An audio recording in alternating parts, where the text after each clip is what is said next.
And welcome everybody to the Flatout Racing Network. On this Wednesday night, we have round 5, race 5 of the SARG Superspeedway Series. This is the Across the Stripe 200 here at Daytona under the lights. In the booth with you tonight, it is Matthew Rodriguez and, of course, myself, Tyler Riggs. And Matthew, 80 laps here tonight.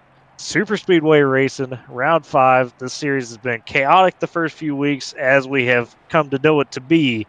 What are you expecting here tonight? Get to kind of witness this full bore, if you will. I mean, here's the thing. With any super speedway, you always know there's going to be that big one late in the race that's going to either take out a little bit of competitors or a lot of competitors. Really, it's just positioning yourself in the back of the field or front of the pack, just trying to avoid it. So that's going to be the big challenge. The other challenge is the high-speed chess match you're going to have to play, trying to, hey, on lap 75 of saying, all right, when is my go time? Is my go time now or my go time on the final lap? How brave do I feel?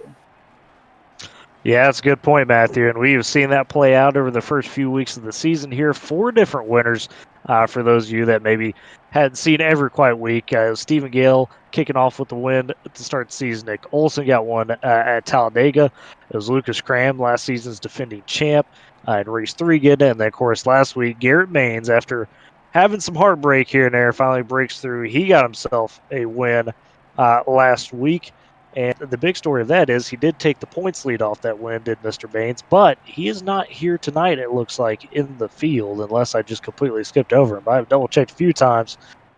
So that will be interesting because, Matthew, as we noted in the broadcast before in previous weeks, the big change this season, instead of a winning in, you are now just top 12 in points, period, trying to get in those playoffs, although Maines, of course, is going to have a decent points gap to work with for Mr. Tonight. But to the starting grid itself, Brandon Hoff again has taken another pole here in the season. He has now reeled off 4 straight poles. The only other driver to take a pole this season is Garrett Maines. He got the first pole of the season in the opener. And then Clint Spillman up there in row 1 with Mr. Hoff as well. Clint Spillman, of course, a guy we've seen a couple times come close to having some grid runs, just hadn't quite worked out. You see the rest of the field there: Lucas Cram, Nick Olson, Christopher Tate, Alex Fox, Sean Howell, Ben McDonald, James DeCareless, and Brent Murphy rounding out that full top 10. 80 laps on the docket here tonight. Of course, the stage break will be after lap 40. And Matthew, as we know, fuel runs usually run about 20 laps for these guys with how they pack that fuel. And you mentioned a second ago, it's about timing when you want to go, when you want to be aggressive tonight. You know, if you're out there, how are you trying to play this in your eyes, you think? Well, you got to remember, Daytona is not a single show. You can't be dancing alone. You're going to need a dancing partner.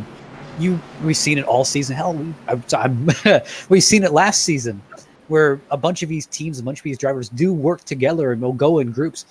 But a big question is going to be trying to find your friends as we come down here to the green flag. And it is out. Brandon Hoff leads us in the Across the Stripe 200 as we are underway under the lights now. Race 5 of the SARG Superspeedway Series here on the Flatout Racing Network. And good jump immediately right there. And you talked about teammates. Lucas Cram really getting behind that 9. The grid teammates right there getting lined up. And they got another one behind him. And Nick Olson at 24. So the bottom line's strong early on here. You know as well as I do that you want to be with your friends here at the Superspeedway. Obviously, you're going to try and pick a line, and right now what the grid is doing is very smart because they're leaving a guy down low and taking a guy down high. We're pretty much stacking the lanes, 2 down low, 1 up high, and they'll swap 2 up high, 1 down low, and it's more or less trying to control both lanes and making sure that people can't take a run on you. Yeah, no doubt. They're actually 2x2. It looks like Clint Spillman's got some grit on that car as well, so that's interesting, but first 4 right there, controlling very well now. Lucas Cram going to lead that lap and get himself some bonus points. And that's huge because, as we talked about, every point matters right now. Cram, of course, defending champ. He knows very well how to handle these situations. And something I'm noticing early on here, Matthew, is that we've got a significant difference between the first pack and the second pack in terms of, you know, the car count there. You can see back of the pack a little bit, guys strung out, kind of more single file. We've had a couple crazy weeks where we've had some cautions in the first stages and some wrecks. Obviously, these drivers get a fast repair to use throughout the race. Do you think some of these guys back there are kind of trying to be more cautious than they were in previous weeks, trying to hold on to that fast repair rather than have to use it early? I mean, personally, I'm a lot more afraid at Daytona than I'm usually am at Talladega. With Talladega, at least got a shot of shooting up high or shooting down low and maybe missing wreck. Daytona, I mean, unfortunately, these things wreck in a corner. You got to hope that you can stop in time, and not only you can stop in time, but you don't get arc a break from the back. Absolutely, and now working into that top 5 up there, it looks like Clint Spillman, he decided to drop back a little bit in that 88. He is now kind of more towards the back end of this front pack. But that 39, James DeCarlos up there now on the inside, on the bottom, and then the 50 of Gary Newsom has worked their way up there. And DeCarlos has probably my favorite scheme of the night with that SpongeBob scheme going on. Got Gary on the front and has some memorable moments over that car from the SpongeBob. Yeah, there. Yeah, we just got it on broadcast. Hey, there we go. Perfect. Love me some SpongeBob. So, but no, up front though, still Graham Hoff doing their thing. Matthew, you said it a second ago how they're just being smart about it, controlling both lanes, really, being able to kind of control the show. Now you see the careless drop back. He got his 5 seconds of fame. He said, "All right, I'm out. I'm hanging back for a little bit here to start this one out." James, one of those guys that's newer this season, his first season here with SARG, and has had some rough luck. Has shown some good speed. But how about that 29 Alex Fox up there? We got explosives. It's Jacob Locklear. He spins down to the inside. No caution. He's just tapped the ball. And we got there's 57 57, and there's the caution. And now we got guys all over the track here. A couple on the tail end of that one. First caution early on in this one. Lap 5 here in the SARG Super Speedway Series. Let's go ahead and take a look back at that. Locklear, man, the thing saved, just tapped the wall just a little bit. It was a heck of a ride for Mr. Locklear. There's no doubt about that. As we look here on the replay, currently stalling with Derek Newsom, and it looks like he just got a little bit loose out of the corner, just checked up a little bit. Did a whale of a job not to just pound the inside wall, but just touch it a little bit, and then you see the 57 just come sliding on in. Let's go ahead and take a look back at the 57. Oh, okay. See what happened there. Oh, my. Yeah, it looks like Quinn Gingrich and the 12, Gavin Jones, got connected, and then that was unfortunate for Mr. Oliveira because he was just in the wrong spot, wrong time, and caught the bad piece of that, as you're seeing on the replay right there. And, boy, that's probably a fast repair that he's going to have to use a lot earlier than he wanted to here. That was just unfortunate. Absolutely. But that's what we're talking about, is a lot of these guys, hey, you can see the accident, you start braking, but you cannot control the guys behind you. You cannot.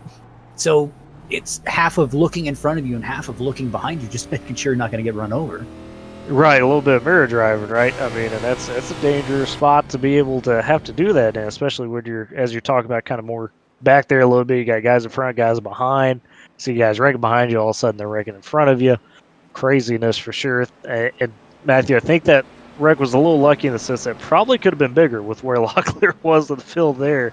But everybody, of course, doing a good job to kind of avoid that. I just not quite sure what happened with the checkup between the 48 and the 12, but that's just part of it sometimes. This creates kind of an interesting moment here. It looks like mainly everybody's going to come down pit road. Maybe a couple stay outers. Looks like maybe Lucas Cram's going to stay out here as well. But, we mentioned fuel window. You're typically around 20 laps for these guys. Stage is 40 laps. So you're, most of the time guaranteed to make at least one stop. And, you hope it stays green, you get it in halfway through. But these guys pin on lap 6 here at lap 7 now and probably taking this restart closer to lap 10, Matthew. Strategy-wise, that means they're going to be able to push it a little bit. How you feeling about that if you're a guy that pitted here and know you could kind of maybe gamble a little bit more on fuel strategy? It definitely looks like a lot of these guys are taking fuel only, which is an interesting call. I mean, more or less, I've learned, unfortunately through experience, under green, I'm always taking 4 tires because that bottom line is vicious. Yes. Coming off pit road, you will wreck it if you're not careful. But I guess right now, fuel only would be the right call, just getting some track position. Obviously, tires don't have as big of an effect on the race as fuel would, but tires are still important for the longevity. And also, if we get late race cautions, restarts, you don't want to spin those tires. Yeah, no doubt, Matthew. And, it's one of those deals too, under the lights here maybe, so maybe the guys feel a little bit more comfortable on older tires as opposed to some of the daytime races they've had. We've seen these cars this season already have a couple instances, during the races where they've been really loose. The setup's been a little wild in that sense. Maybe feeling a bit comfortable here tonight. It looks like Robbie Lyons, the 15, has maybe parked behind the wall. He is out of this one at the moment. We'll have to see if he comes back. He was kind of hanging back at qualified about 18th. And Lyons, of course, one of those guys that usually puts himself up front, eventually. Let's see, he gets back into the race. Started with 27 cars in this one. First caution coming out here on lap 5. And Matthew, what do you think of Lucas Cram and Burt Murphy staying out here, kind of rolling the dice a little bit? Knowing, obviously, even if they pitted, you can't make it to the end of the stage, but now it kind of puts them off skew compared to the rest of the field. Obviously, Lucas Cram and Brett, they've kind of made their bed here, and they're kind of linked together in that way of, hey, I can't go as far as everyone else. I'm about 6 to 8 laps short, so I'm not going to make regular pit cycle. But hey, at least I've got someone else here. If I say misery, that hey, we both got to come in. So at least if I've got a pit, I'm not coming alone. Yeah, no, that's fair. I mean, I'm pretty sure if Lucas Cram was the only guy that stayed out, he'd be sweating a bit more, to your points. But now knowing that he's got at least one guy and Burt Murphy there, that might help a little bit. But as we get set here, of course, 1 to go, getting ready to come it back to the green after a first caution of the day on lap 5. Graham in the lead, Murphy there in second. You got Christopher Tate. He's now up there in third after a good pit stop. Got a newcomer in the field this week, Dylan Holland, back there in the 5. He's currently sitting in 5th, started 17th, has worked his way up here. So interesting top 10 or so. We'll have to see how this one shakes out as we roll through 3 and 4 here in the Cross the Stripe 200 Race 5 of the SARG Superspeedway Series season. Mentioned Garrett Maines, of course, the top broadcast, our points leader coming in this one after his big win last week. Not in the field tonight. Creates opportunity, Matthew, for guys like Lucas Cram that are just behind him to maybe gain some big points.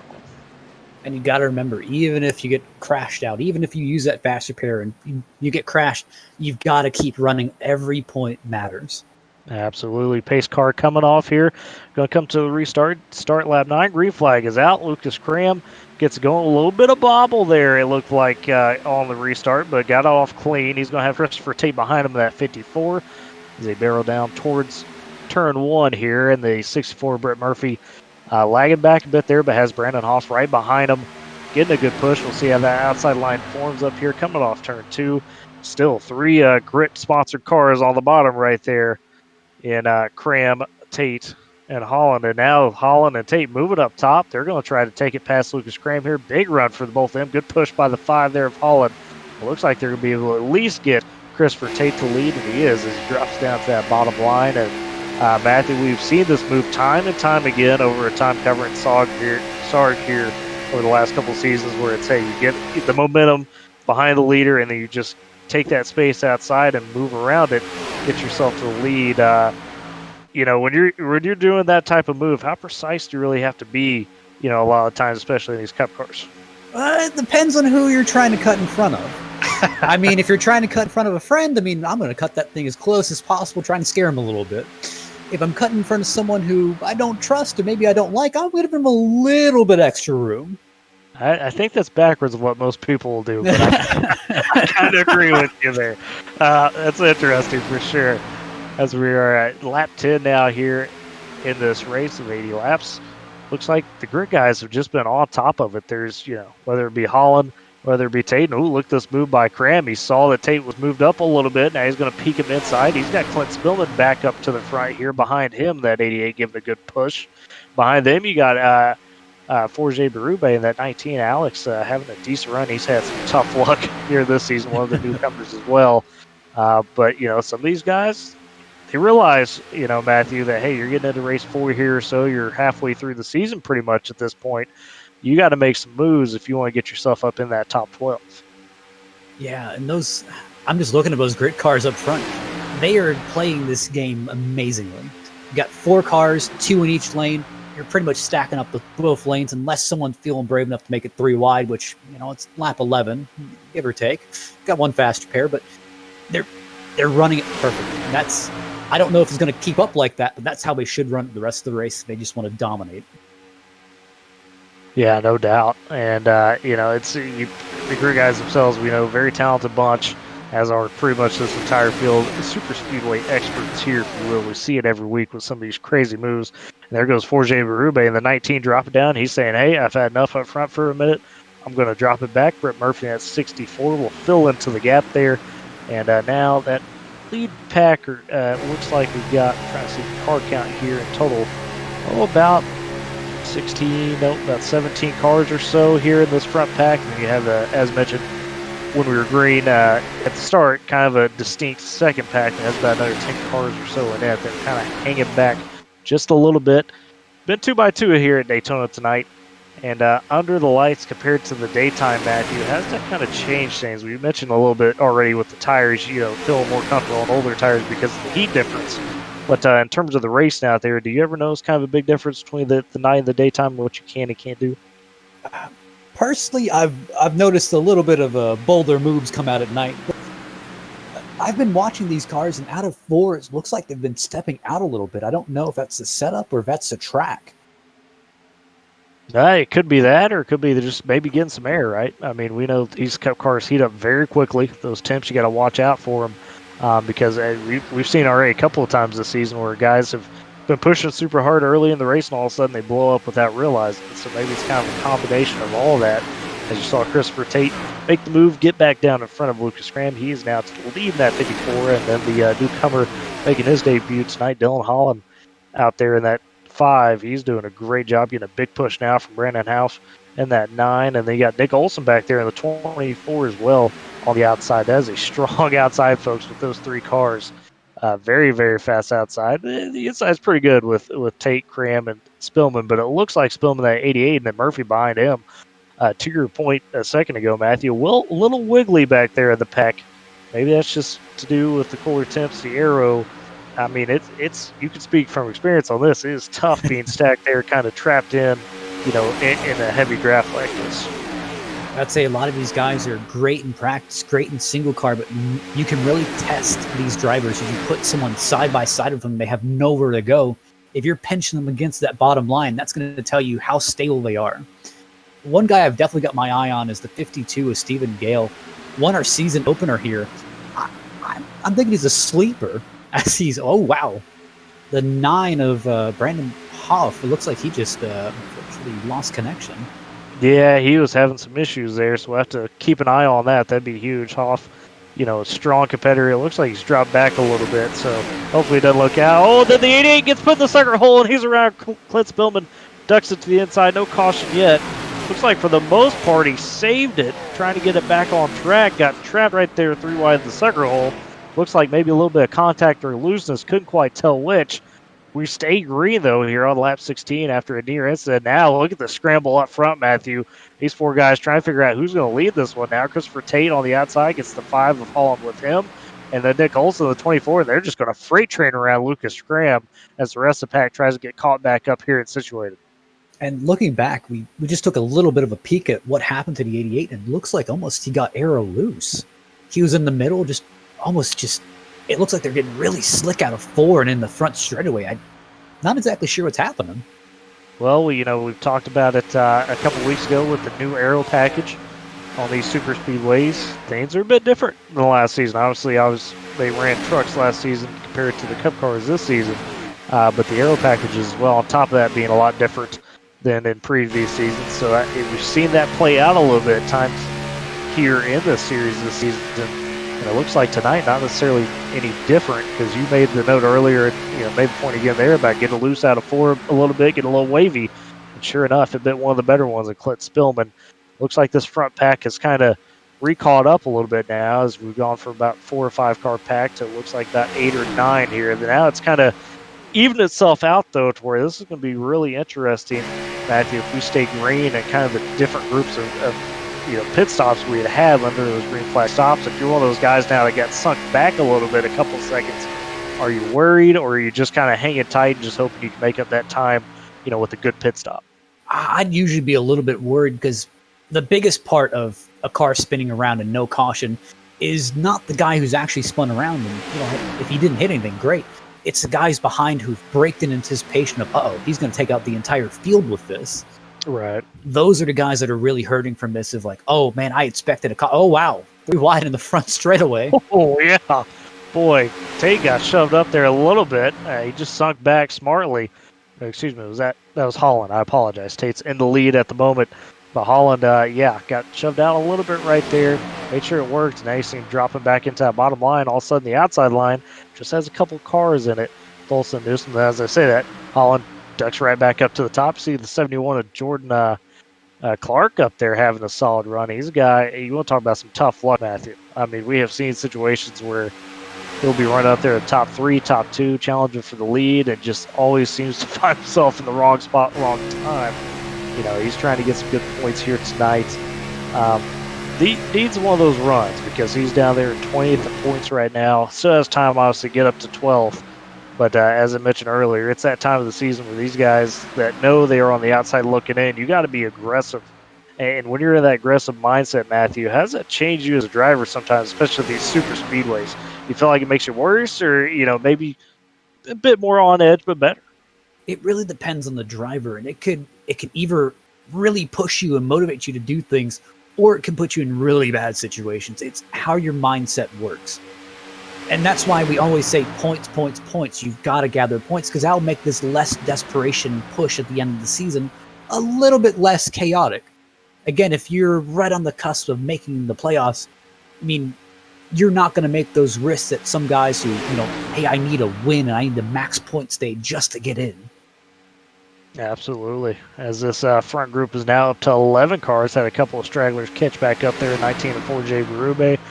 Ben McDonald, you got Kyle Manger as well back there in that 25. Got the top 11 or so here. So these guys probably feel like they're, the group to race for stage points. Somebody's going to be kind of the odd duckling out, if you will, coming to that stage break. But up front, it's still been Lucas Cram and Christopher Tate just kind of swapping back and forth, doing a great job. You talked about just, controlling some lanes. And look at this push right now from Tate. Really gets Cram out there and then ducks it to the high side, knowing there's really nobody behind him. But and then Nick Olson with the crossover as well to get down there, maybe try to push Cram out just like Tate did. Now they're peeking 3 wide. Derek Newsom in that 50 going off into turn 1. Matthew, they're getting a little aggressive here as we get closer to those green flag pit stops potentially. Personally, I would love to be in that second group. And that second group is, even though they're 7 seconds back, they're pulling well. They were pulling the smart idea. Now they're kind of fighting each other here. I don't know why they're kind of side by side here. Personally, I'd be trying to line us up all straight and push us right up there, because if they're battling up there, you can gain so much time if you're all together. Absolutely. I mean, and that's what you got to do, right? To your point, knowing that you're probably going to get a green flag stop here, barring something crazy. You want to gain that time back to make sure that when the pit cycle around, maybe you get a little bit closer, get close enough to kind of reconnect as a big group. And we've basically got, out of the 27 cars that started this one, we have got, looks like 25 on the track right now. Robbie Lyons, as mentioned earlier, disconnected. He's behind the wall.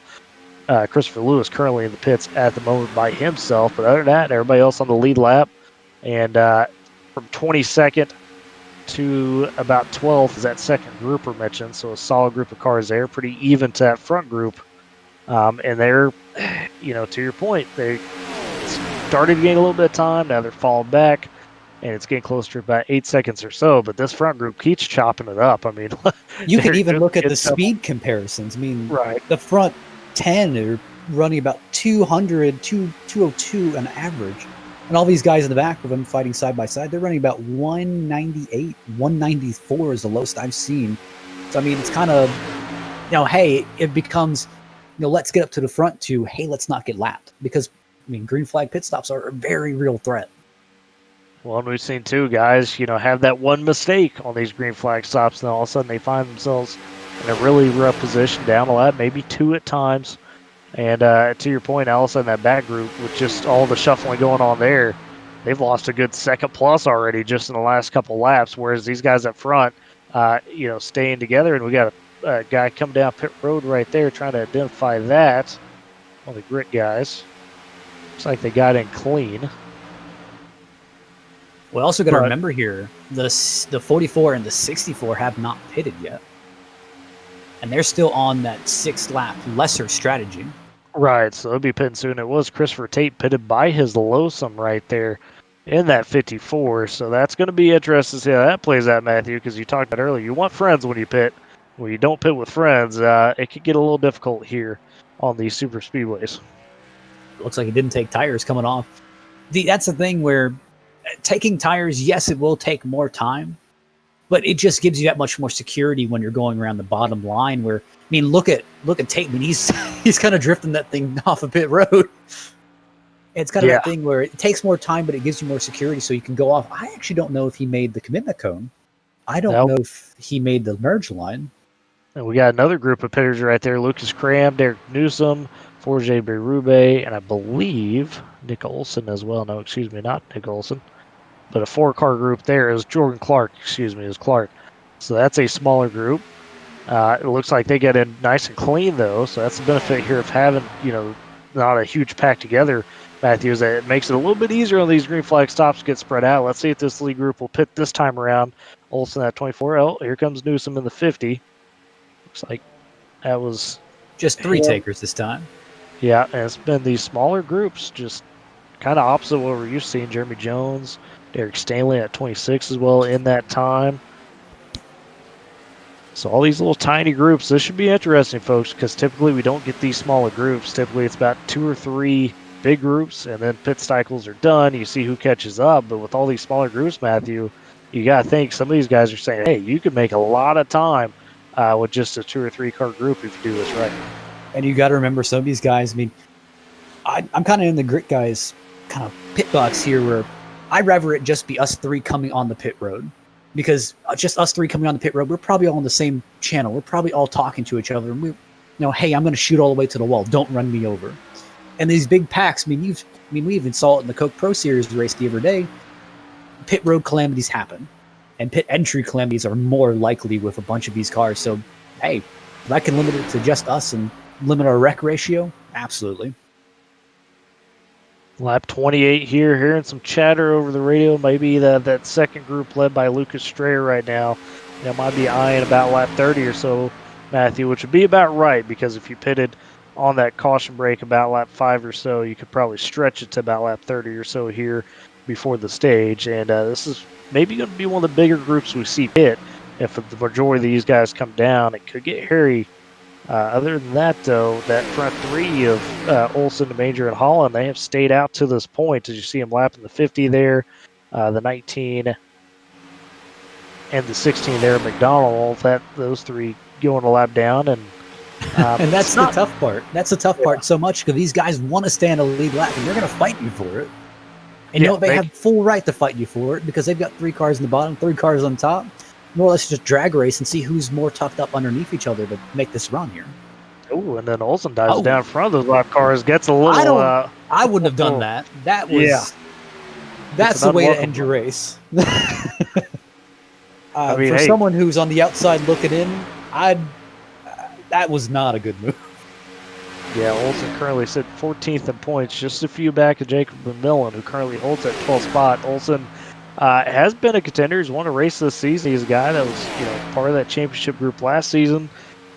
Usually a very smart competitor out there, but to your point, Tyler, think about that Robbie Gordon scenario at Sonoma all those years ago. I mean, he's fighting a lap down car. I mean, more or less, it's less harm to let him go and get back on the lead lap at the moment than wreck equipment where you can easily take that to a top 3.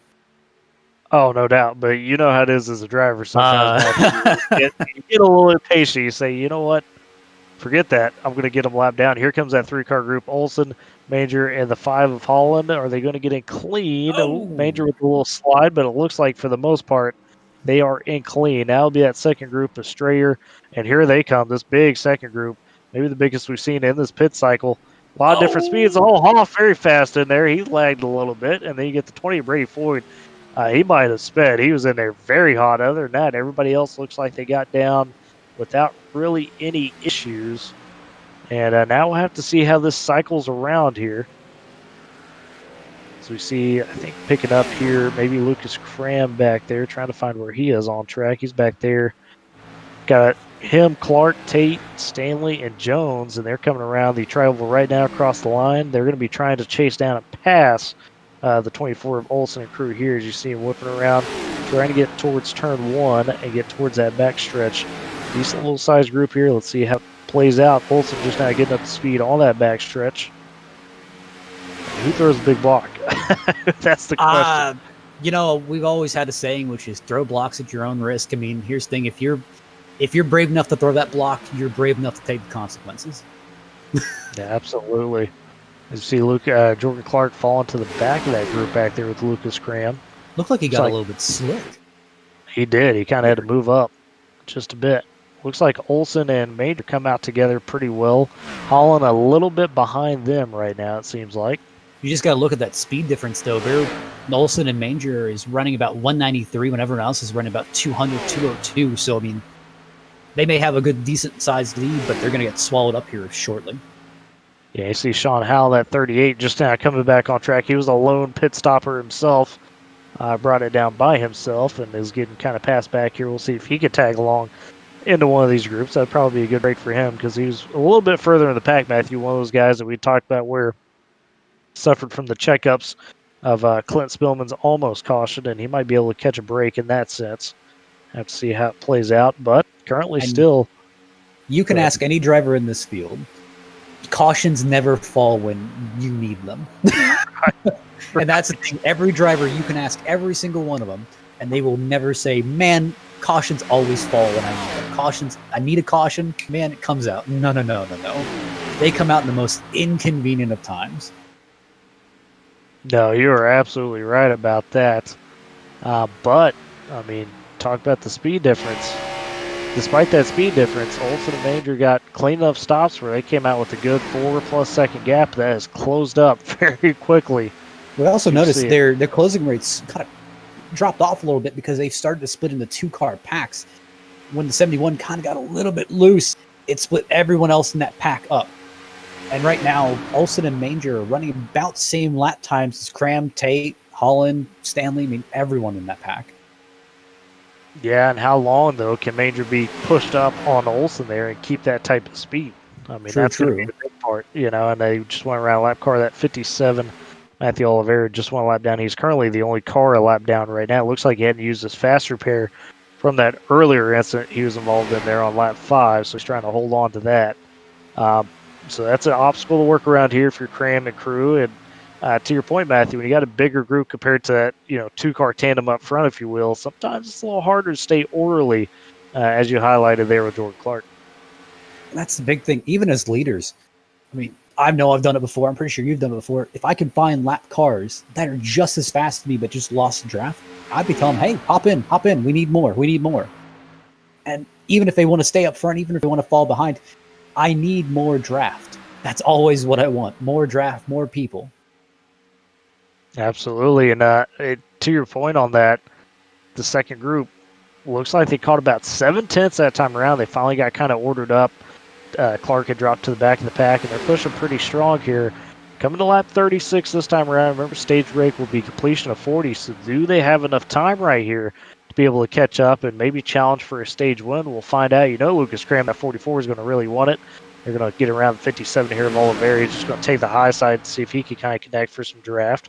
I like Jordan. Yeah. I like Jordan trying to get the draft off the target car. Hey, that's a smart move. Pulling him a little bit, to your point, may be able to get him caught up on the tail end, but there's some damage on that car. If there was a bad luck of the race, the 57 definitely deserves it. Right. No doubt. And boy, look at this, though, Matthew. A full second that last lap chopped off now, and that second pack is coming in a hurry. And that's what we kept saying, which is you've got to stay in this one line. If you're fighting each other, you're never going to catch them because you're just competing against each other. Get them all lined up. You are a freight train. That's what they're doing right now, freight training up there. And it's going to be real tight here on lap 37 now. Just got a few to go. Another second chopped off there. They might be able to get them right around lap 39 here, start of lap 40. This could get real hairy up there, Matthew. I mean, if you're a guy like Lucas Cram, you got this head steaming coming. How are you trying to approach this when you catch? I'm waiting for the biggest block to be thrown. That's it. It's just the teammates. Here's the thing. You just got to remember, if you're Nick Olsen, if you're Kyle Major, you've got to remember, hey, even if I get my doors blown off right now, let me have a car to finish this race. Let me save a fast repair. Let me make sure I'm not going to lose this thing. If I'm Lucas Cram, anyone else behind? Oh yeah, I'm looking to blow their doors off. Don't come in front of me. I'm faster than you. Line will be chosen. There's no doubt about it. Lap 38 now, another second chopped off. Down to a second at the line there. And they're coming very quickly. They might be able to catch them this lap. They're coming to the line, just as we talked about. Maybe coming to about lap 39 or 40. Here they come down the backstretch. Christopher Tate all over the back bumper. Cram trying to get that big push. And here they go to the outside. Olsen, Major, not going to block. Going to let it ride a little bit. And now you see him forming up here in the pack, and we've got ourselves an actual few cars up here for this pack. It looks like the top 8 right now. Ooh, big step out there from Jeremy Jones. Just look at how much room these guys are giving each other. And right now, it looks like not a lot of room, but trust me, right now is a lot of room. They're giving each other some space here. Down about lap 70, 80, you're going to see a lot of pinching in the corners, almost like you're seeing right now. Man, he is really pinching it down there. Yeah, Cram trying to get that side draft, trying to make sure he's able to get the maximum run off the corner here. Only has Tate behind him right now, that top line. And we've seen where, two-car tandem can actually push well as long as that bottom is a little stacked up and checked up. And right now, 44-54 holding strong up high, but it is getting tight to your point, Matthew. Woo, Tyler, I'm pretty sure you've had the same experience I've had, but I'm seeing a lot of team cars up there, and I'm seeing a lot of racing. I've experienced all 5 of my team cars wrecking before. Yeah, I may be known at PRC Sports as TK Riggs as an alias. That stands for Team Killer. So, yeah, I've been there. I've done that, unfortunately. White flag for the stage here on lap 40 now. And Cram and Tate trying to get that big push off the corner. Are they going to get some help? Derek Stanley at 26 is going to step out. That might be the help they need. Cram trying to go for the stage win, knowing that Garrett Baines, our current points leader, not in the field tonight. Oh, big move down there by Cram. Come on, remember, guys, this is only a stage. Okay, it's all for those stage points. Has to be Tate and Cram to the line here as they come off 4. Who's going to have it? Tate's going to have a good run. Big shove there by Cram. There goes the 5. There they go. Man, that's exactly what we talked about. At the line, it's Cram on the bottom below the yellow line. We'll have to see how that gets rolled. But currently, complete lap 41 there is going to be Cram, Tate, Christopher Tate, Derek Staley pulls out third. Oh, we're still wrecking on the front straightaway. The 19's involved. Oh, that was the second group. That was Forge Berube right there, who was leading, was in position to get some stage points. He was about 9th or so, and yeah, he got wrecked across the line right there. As it looks like Nick Olson was trying to get going still from his instant. Oh boy, Forge Berube could not avoid him in time. Olson is not happy, but if you're Nick Olson, I don't know if you can be stuck up on the track like that coming to the stage. Realistically, I mean, that was the worst case scenario. As we take a look back here, I mean, that is what we were talking about is, hey, you've got 5 team cars there. I've seen it before. I'm fairly certain Tyler's done it before. But I've yelled at all my guys before of, hey, do not do this. Do not race each other, even if it's for stage, when we've got 5 cars up the front of the pack. Because, hey, one wrong move, we take us all out. And, right. Well, it's tough balance. You don't want to tell your guys don't wreck. Yeah, the Forge Berube incident there was really tough. Not sure if you saw the 19 incident, but yes. What the world happened there? Well, Nick Olson, I guess, was trying to get across the line. The caution had already been out, but I mean, Olson's got to be aware that you got speeding cars racing to the line right there. Realistically, it looks like Alex was trying to get the draft off of. I'm not exactly sure what he was trying to do. I mean, I'm looking at it as we take another replay back. I mean, I'm looking at the onboard of the 19, and I'm just trying to get the mindset here of like, hey, obviously he's trying to get the draft to pass the 16, looks low, sees Olsen. I don't know. Yeah, it's either way. Tough. But then again, there comes awareness on both sides of the coin where Olsen's got to be remembering, hey, I've got an apron below me. I can go down here. No one's supposed to be down here. And Alex is trying to race for position, but it's, hey, I've got a car spinning or a car slow in front of me. I'm going to take him out if I don't do anything. So, again, it's kind of the side coins of, hey, it could have been better, but, it could have been much, much worse. Absolutely. And it looks like, by the scoring here, I was trying to parse it out a bit as we have pit stops under this caution, excuse me. Stanley had the lead coming into these pit stops. I'm not sure if that's his stage point or his stage win or not. We'll have to double check on that or be able to see it at some point. So it was either Cram or Stanley that won that stage. And now with these pit stops here, everybody gets a chance to breathe, Matthew, get kind of reset and see where you go from here. Same here. I need a drink of water. It's been as a driver, man, that's awesome. As a team owner, woo, that's spicy. Yeah, just a little bit, no doubt. And see who wins the battle pit road. Looks like it may have been 81 of Jeremy Jones with a very nice quick pit stop. He had a decent stage finish right there as well. It's kind of in the mix, trying to stay out of trouble. Lucas actually got off a pit road first. I'm not sure if he took 2 tires or took one. It was just a splash of gas, right. but he was way out in front of everybody, to your point. I wonder if he missed his pit box, to be honest. We go back look. I know Stanley overran his a little bit. Derek Stanley did. Double checking here on Cram. Now he got in his pit box there, so looks like he got definitely a 4 quick tires. pit stop. Just out very quick. That's the advantage of having one of those, first couple pit stalls here at these super speedways sometimes. While we're working our second caution, which is actually our stage caution, we're going to go ahead and throw it to commercial just very quickly. Be right back to you right after this FRN side by side. It's a road few dare to travel, a journey filled with danger and unpredictability. So why do we traverse this road? Why do we take such a gamble? Because if we don't try, we'll never know what we could have achieved. That's why we strap in, rev up, and fix our focus on the ultimate prize. Because the reward is well worth the risk.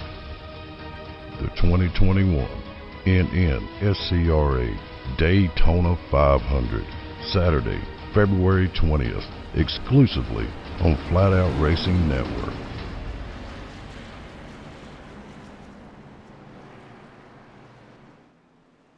ETE Reman is the world's best remanufacturer of transmissions for import and domestic cars and trucks. Based in Milwaukee, Wisconsin, our customers are repair shops, auto parts stores, dealerships, and distributors. And with 6 nationwide warehouses, we're where and when you need us. So when you're looking for a transmission that is like new, only better, instill confidence and install ETE Reman.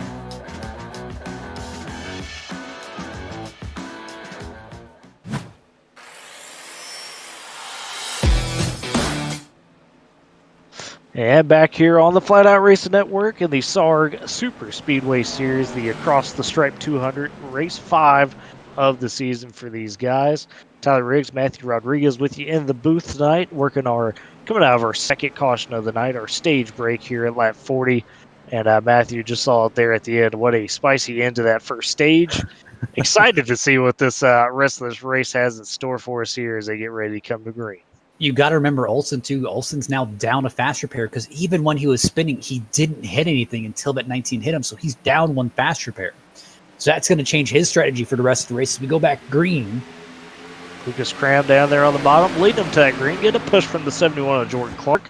It's the 81 of Jeremy Jones out there on that top side trying to get some momentum going. And quick update as well. Looks like Christopher Tate taking it behind the wall, which is a shame for him. He's having such a good run. That's unfortunate there for that 54. But look at that 71 to get up there. Oh, no! Contact there. Jeremy Jones with a huge save, but now they're wrecking. There they go. Derek Stanley into the wall hard. We got cars going everywhere. Still no caution. Finally, caution comes out. All in told right there, Matthew. It looks like only a few cars actually got involved in that one. That could have been a lot bigger than what it was. Unfortunately, though, looks like the 26th of Derek Stanley taking the worst of it. Yeah, I'm looking at all these guys. No, Kyle Manger was one guy I've got my eye on that really was spinning throughout the infield. Just a quick replay back here. And just, where did this even start? Started with the 81 there. It looks like him and Stanley got a little connected off the corner, a little bit of a wiggle there from the 81. Actually the 29 as well right there. Alex Fox kind of came up into him a little bit. Just had a little bit of contact, and everything got squirrely from there. Yeah, we just look back here. Man. I'm just freeze framing it here because you just kind of have to break it down where the 26ers got a little bit overzealous on the 81's bumper, knocked him up the hill. 81 bounced off the wall, been almost just ping-ponged back into the whole field. And it's no fault of his own, but just, hey, those walls are just unforgiving. Yeah, well, it doesn't help, as mentioned, when that 29 pops up a little bit too, kind of makes that space real tight. That, to your point, once you start getting that going and people start bouncing off the wall, it is tough to be able to bring that back in. And that's how we get our third caution of the day here on lap 45, just after we got back going in the stage. And now it creates the scenario we had mentioned before, 20 laps, of course, for a fuel run. I imagine here, Matthew, a lot of guys probably going to pit, or at least think about it. What are you doing as a driver?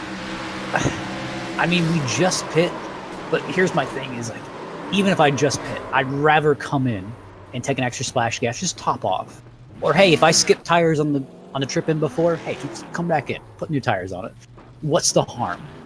I mean, here's the thing. Yes, it does put me back in the pack, but right now it's lap 47 of 80, and I really don't want to be in that front of the pack after I just watched that. I mean, you got to remember, Nick Olson looks like he spent about, he's 2 laps down there. Looks like he spent a little bit of extended time on pit road, but you kind of got to look at those guys, where they don't want to be hit either. So we're going to be hanging in the back of the pack, just not wanting to do anything. Right, and Olson, by the way, getting a lucky dog. Looks like he'll get one of those laps back. As you mentioned, stayed on pit road a little bit to maybe manually repair some of that damage as opposed to burning a fast repair. So that would have to be something we stay updated on. Maybe have blown up. Sometimes we blow up the car, you have to take some required repair before that fast repair kicks in. He looks like he has a clean car, Matthew, but something definitely monitor. Up front, though, only 2 guys staying out, Lucas Cram, Stephen Gale, and to your point, everybody else came in. Oh, the 29 back there just spun down the backstretch after he came out of pit road. Alex Fox. And he is disconnected. Oh, that is unfortunate. He just had some issues right there. So another driver in our top 5 having some issues. They are gone from this race now. Mr. Fox was the guy last season that had some poles, had some speed. I'm thinking that might be hardware failure. That's what it looked like. I thought for a second he had just lost control, but yeah, if you've been on the sim, folks, and you've experienced it where sometimes things either shut down on you or whatever, it just kicks you out like that. So that is unfortunate. Man, I was wondering if Steven was about to go back down in there. But one guy right before that caution came out that I was about to compliment for just getting up there and fighting for it was Jordan Clark. I mean, look at this top 5. We've got such a different top 5 now than we had at the beginning of the stage. And that's exactly what I was talking about. This is what happens when you fight teammates. Yeah, and now to your point, Cram does not have as many friends up there, if you will, after all that, right? I mean, you got a whole host of guys. Less yellow. A lot less yellow. A lot less for sure. Got Spillman back there in the 88 sticking around, but now he's got Brett Murphy, Stephen Gale. Oh, look at the Doge machine of Gavin Jones. Yeah, the Doge is still in the field a little bit here. Forge Berube is showing up as a Doge machine on the broadcast still. That 19 as well. For me, he's not showing up as one, but for the broadcast he is. So wonder which one is the true one. But yeah, those Doge cars made a appearance last week. Pretty much was fun to watch them all kind of be together. One actually went to the moon. yeah, they did. They got thrown up for sure, no doubt about it. Oh boy, the day. Oh well, the 88 just hit the wall. Did he? What is Spillman doing? I just saw him hit the wall. I didn't quite see it myself, so maybe that's a discrepancy. He looks clean, so we'll have to monitor that, because if he did, you might see some performance difference there. But coming back to the green flag here, 48 going into 49 when we take the green, have 3 cautions on the day. Unless across the stripe 200, working that third one just after the stage break. Lucas Cram up front. He's been up front most of the day. Started third. Has done well to control things here, but he's got a hungry Stephen Gale, hungry Jordan Clark, and Brett Murphy surrounding him there in the rest of that top 4. Pace car is off. Green flag in the air, and it looks like Mr. Cram going to get a nice, solid jump right there. Give himself some space. Maybe a bit too much space, but we'll see how it stacks out on that top lane. I mean, just look at Gale. Gale wants to repeat back from race 1, and Jordan's just looking at that lead and he's like, that's my ticket. This is how I get my season back on track. Yeah, you mentioned Steven winning in dramatic fashion to open things. Currently sits 7th in points. Has had a good season, improved season from last season where another one of those guys caught some heartbreak moments. And he's kind of a guy that sneaks up there at times. Doesn't always take advantage necessarily at stage points, Matthew, but seems to always find a way to put himself up there at least to compete for that win. And for some of these guys, it's kind of the most important thing. See, everyone's always focused on how bring me to checkered flag or bring me to steering wheel. It's always these little guys. Wow, the 9 car just blinked just a little bit there, but it's always these guys who, hey, maybe we're not pumping out wins, but they're consistent. Hey, just get a bunch of top 5s, bunch of top 10s. You can easily put yourself in a good position where once it comes down to the final race, and if you're really needing a win or you really got to fight your way in, hey, I just got to get a good top 20. Yeah, no doubt. Look at the shuffling up front here. Gale had dropped it down for the lead. Now 3 wide. Lucas Cram, we talked about not having friends. He gets put in the circle hole here. Let's see how they survive. Oh, Klitz Bill in the 88 get a little close to that wall. He's trying to push Murphy in that 64 at the top side, but the bottom right now looks like the best line, Matthew. Looks like the safest line. There's the 39. James DeCareless is going to drop down and try to help Lucas Cram. Gary might be pushing a little bit too much. I don't know. Don't want to have a blowout, does Gary, no doubt. But 3 wide up here, and this is only lap 51. We still got just under 30 to go. Look at that shove by DeCareless to get Cram shot. Man, this is lap 51. If I'm sitting somewhere in the top 10 and I'm not up in that lead group, I am alling out this back straightaway. I do not want to be a part of this. Yeah, and how about that 41 now? Lucas Strayer presented himself. Lucas Cram will get to the front again, dropping down in front of Stephen Gale. They're still 3 wide as Brett Murphy and Clint Spillman trying to hang it out there in that third line. Spillman's running the 4th line where the safety barrier is. Didn't realize they took that down in 08.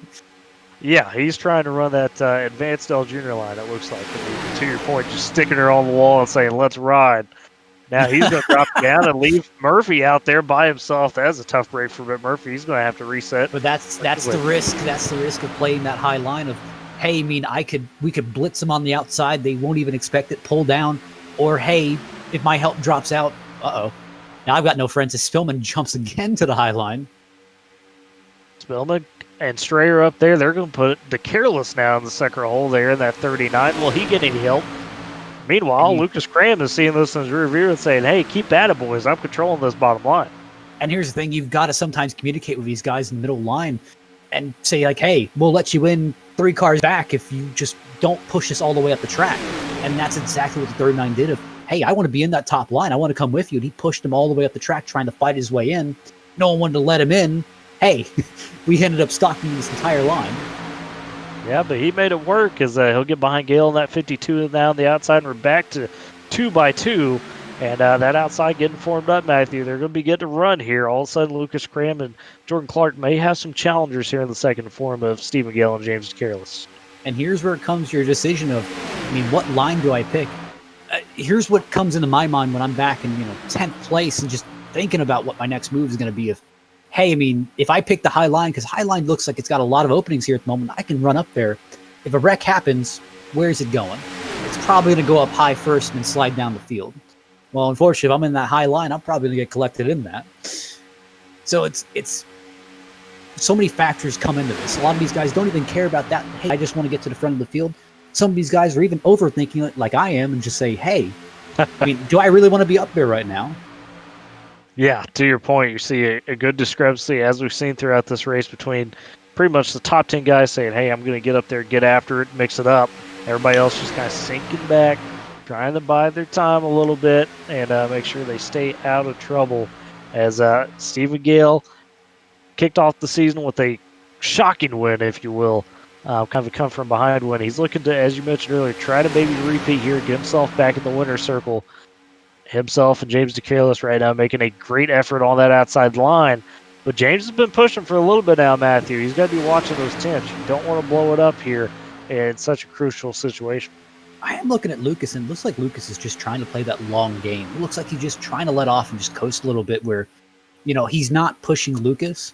And I'm going to tell you, Lucas probably right now, as he's getting challenged for the lead, saying, hey, push me. But, yeah. He's trying not to, worst case, hook Lucas, hey, take out the entire top line. That's not what you want. But it's also, hey, if you're not tucked up to that guy in front of you, we've seen it like Gale, we've seen the Careless do it. We've even seen Spillman do it, where they'll find a little gap and they'll poke their nose in there, and if you're willing to lift, they'll take your spot easily. Well, and maybe this is why Clark was hanging back a little bit too, to get enough gap there to jump to that outside. Sure enough, he'll jump up in front of Gale to try to get some momentum off the corner. Look at the squeeze right there by Clark, coming real tight off the corner. See, that's my thing of that now Lucas has to be worried about is, again, the 71, for him right now, I'd almost consider this a make it or break it race. I mean, here's the thing, you gotta look. It's race 5. Race 10 is the cutoff. Right now, I need something to change the momentum of my season. I cannot have another wreck. Even if it's not a win, I need this top 10. I need this top 5. Where Lucas is trying to maintain his points position. It's kind of the thing of, well, maybe Jordan's trying to scare Lucas a little bit and saying, hey, you can afford to, or I can't, or I've really got nothing to lose. You've got everything to lose here. Absolutely, Matthew. To your point, right now Clark's sitting 20th in points at 71, is 26 points back in 12th place, which is Jacob McMillan, who's currently sitting back in about 17th or so right now in the field. So maybe since that opportunity, we talked about the aggression earlier, depends on the driver. If you're Clark here, like I said, you don't necessarily have to get the win, but you got to play a little aggressive to make sure you probably, at least try to bring home a top 3 to make up some of that gap. And you just got to think of Lucas. There's the Careless, gets a little bump from Spillman, and there they go. Takes out Gavin Jones, and they're wrecking behind it. And we got another caution here on lap 58 and some more mangled cars. And just look at these guys here. I'm going to tell you, the guy who's counting his P's and Q's has to be Olsen here. Looks like no damage, no contact on the car, easily. Now let's just look back at the Careless here, see what got him so out of shape. Looks like him and Spillman maybe came together a little bit there, kind of an awkward angle from what we could tell. Trying to sparse this one out, and everybody after that just trying to avoid the wreck. I mean, you got to remember, these Camaros do have a little bit of a pointy nose. Yes. And not that point, I mean, it's a lot more subtle of a point than it used to be, but man, just a little bit of a hook. And that's the biggest thing, which of a lot of these accidents, you got to worry about overcorrection. Hey, you may bump the guy a little bit, but if he thinks he's going to wreck, he's going to make a jarring movement, and hey, that jarring movement will take out the field if you're not careful. Well, and then behind that, as those two got together, Luke Strayer checked up a little bit, got a bit of a bad bump. He gets turned. He hits down into Dylan Holland. That gets Strayer turned back up into the 50 of Derek Newsom back there. So definitely some damaged cars in this one. And this comes into that age-old conversation of track position. Where do you want to be when this all kicks off? And that's kind of the textbook of your mid-pack. That's where I don't want to be when a wreck happens. I don't want guys behind me. I don't want guys in front of me. And Matthew, Nick Olsen, you had mentioned it, looks clean. Looks like he didn't get involved. He came almost to a complete stop just to make sure he did not get any damage in that one and lose his chance of maybe getting his lucky dog. I don't blame him. I'm sure you've done it. I've done it before. I've locked them. I've locked the brakes, just make sure that please, please, please, I cannot afford this. See, the one that's got me is I've locked them, but I've spun myself out trying to lock them. And that's a frustrating thing when that happens because you go, come on. I've locked them when I've gotten plowed right immediately. It's like, oh, wow. Well, at least I was on the brakes, but he wasn't. Yeah. Oh, boy. It looks like Olsen is going to get that lucky dog. He'll be back on the lead lap, and everybody else right here, Matthew. It is the perfect pit window. Lap 60, you come in, you top off. You shouldn't have to pit the rest of the way here. So we're going to have a bit of a 20-lap shootout, Matthew. And this is where crunch time happens. I mean, this is where the race is decided of, hey, in the back of your head, you know that this isn't the last caution. You've got that gut feeling here. This is not going to be our last caution. But and I said, go ahead, sir. Oh, sorry, no. But you know that you can no longer wait. It's like, hey, I mean, I've got 20 laps. Even if I wait 10 laps, I still, the time's ticking out. Even if another caution comes out, that's going to delay my process getting up the field, and that's going to make people more antsy. Well, speaking of antsy, have a situation here. Olsen thought he got his lap back, but iRacing not granting it to him. So they're talking with race official right now and trying to confirm and see if Olsen did indeed deserve that lap back, and it looks like he is going to get the wave around. So there you go, Matthew. Had a little bit of situation. Most likely what happened is Olsen locked the brakes, and when he locked the brakes, iRacing may have counted that for a loss of control since he did lock them. Yes. So that's more or less what happened. But honestly, I do like the admin call here of he didn't hit anything. Even though he locked the brakes in trying to avoid an accident. I don't agree with him pitting here for this moment. But he locked the brakes trying to avoid an accident where he had no control. And that's almost the same of, hey, an accident's happening in front of me. It stacks up the pit lane, or it stacks up the front straightaway. I'm going to run down the pit lane. As long as you make a conscious effort and you don't hit anything, that's perfectly fine. Right. Yeah. Good point. Alex Bell, one of last season's competitors, who was a championship potential driver there. He is doing race control this season for SARG, so does an excellent job kind of sparsing things out a little bit. It's a thankless job. It's a thankless job.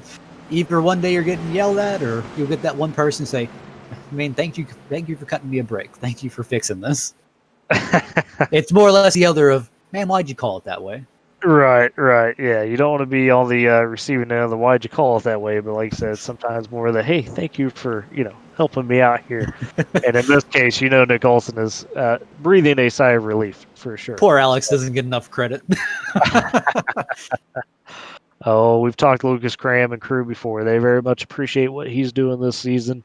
But back to the race here, working our fourth caution of the day, and this across the stripe 200. And as mentioned, everybody pitted, got their fuel. Going to be less than 20 laps to go when we take the green. Going to be an absolute shootout. Matthew, is your pick on Lucas Cram, or is it on the field at this point? Who do you feel has really got the edge as we get ready to go into this last stretch of the race? I'm still got my bet on Clark. I think Clark is currently just playing it very safe. And he's playing it conservative, but not too conservative to the point where it's, it's going to crash someone or it's going to get him in trouble. He's right there in the perfect position. Lucas is a smart guy. He knows what he's doing here. He's won plenty of these super speedway races. If I was him, I'd tuck behind him. I mean, hey, maybe I'll get lucky in the final lap. Maybe I can mount a charge. Again, him and Gale work together to get around him. So, I mean, it's not unheard of. Well, and Gale, as we mentioned a minute ago, benefited from a chaotic end to that opener this season. Was not the guy you thought coming off turn 4 was going to win the race, but got it done anyways. To your point, Jordan Clark, he's seen that. He's been around those scenarios. He knows, as you said, Lucas Cram is a really good super speedway driver. Maybe he benefits from something like that. Don't count out Olsen. Don't count out Olsen. Olsen has fought his way back, got his 2 laps back, got his fast repair. I mean, like I said, he's kind of a man on a mission. Again, he's on that outside looking in. He's got to win, but wins don't lock you in. He's trying to race his way in. And this tonight was really the worst night possible for him. Of a nightmare scenario of where you'd have to, lose multiple laps on a points race. But obviously, I mean, you don't come around just to ride around. He wants the win. So you kind of get in that crew chief mindset of, do you tell him, temper your expectations, don't try and race to the win, I mean, just go for points, or, hey, throw caution out the window, go get that win. Oh, absolutely. And to your point about Olsen with the points tonight, despite being winner of the season, sitting currently P14 right now, points a few out of that top 12. Current update as we get ready to come to the arena here on cars on track at 27 start the race. Currently have 4 out, Alex Fox being the latest one behind the wall. 23 still on track, 22 on the lead lap is Brandon Hoff.